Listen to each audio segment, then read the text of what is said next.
Hey folks, this is Vince with Dad's Gaming Addiction, and today we're going to check out Pyramix, a game for 2 to 4 players for ages 8 and up, with the average playtime being about 15 minutes. This game reminds me a little bit of Mahjong in the sense that you'll be taking pieces from a playing board, and they are layered, so you can only take certain tiles depending on whether or not they're exposed. In this case, you've got these cubes. They come in different colors, and they're worth different amount of points. And basically, players will take turns taking these cubes from the playing grid, and whoever has the most points at the end of the game will win. So let's go ahead and take a quick look at the components and see how the game is played.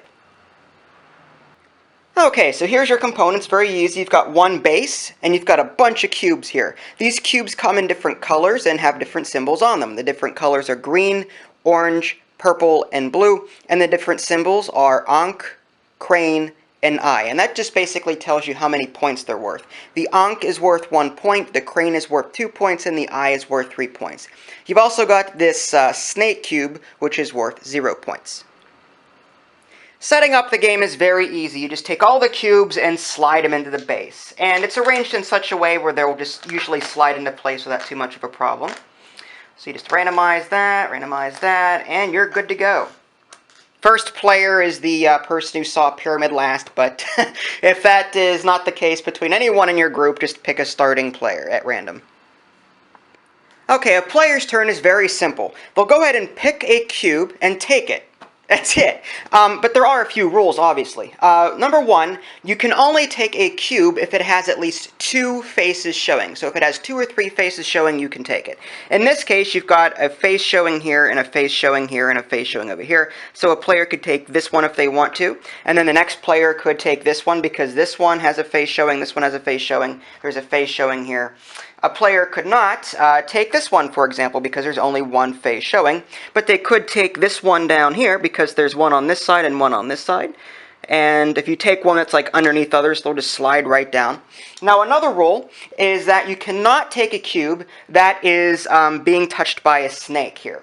So you could take, if this cube were here like this, and this snake were right behind it, a player could not take this cube because it is touching the snake. So that's one rule. The other rule is that you cannot take a cube that would permanently expose the base. So if a player were to take this cube, for example, that would permanently expose the base here, so the player could not take that. Okay, now this will continue with players taking turns back and forth until you end up with something like this. Again, you cannot take a cube if it would permanently expose the base, so you're going to have some pieces left over at the very bottom of the base. At this point, players will go ahead and clear out the snakes and any surrounding cubes. So we'll take this one out, and then any surrounding cubes, that would be these guys here. And you've also got a snake here, so we're going to get rid of that one, and then clear out all those cubes around it.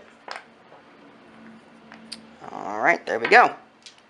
Now at this point, players will compare their Ankhs to see who has the most of each color. So let's just take an example here. We'll look at the green Ankh first. This player has 1 green Ankh, and this one has 1, 2, 3, 4. He's got more. So he gets to take all of the green cubes that are left on the base. So this one and this one. Next, we'll take a look at the orange Ankhs. This player has 1, 2, 3, 4, 1, 2, 3. So this player wins the orange Ankh. So he'll go ahead and take all of the orange cubes left on the playing board there. Same thing with the blue. Just in looking, this one has 1, this one has 0. So this one gets all of the blue cubes on the base. And finally, we're left with the purple ones. Whoever has the most purple Ankhs. 1, 2, 3, 1. So this player wins that.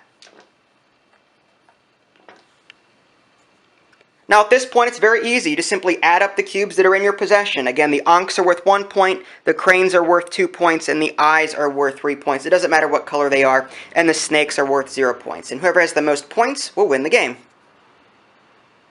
And there you have it, a very brief look at Pyramix. As far as what I thought, it's deceptively simple. It's simple in the sense that all you're doing is taking a cube on your turn, but you have some choices with the different symbols. You could focus on the Ankhs, which are only worth 1 point, but whoever has the most Ankhs at the end will, like I said, grant you some extra bonus cubes of that color. So you could take the risk of only getting 1 point on your turn, but at the end of the game there's the possibility that you might score some extra bonus cubes that are worth a lot of points. The other strategy, of course, is just to focus on the eyes and the cranes, which will give you an immediate 2 or 3 points. So yeah, again, deceptively simple, it's easy, very family friendly. So do I recommend it? Yes. So, I guess with that being said, if you want to see my full review, you can.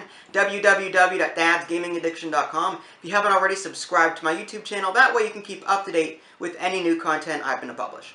This is Vince. Thanks for watching, and I'll catch you next time.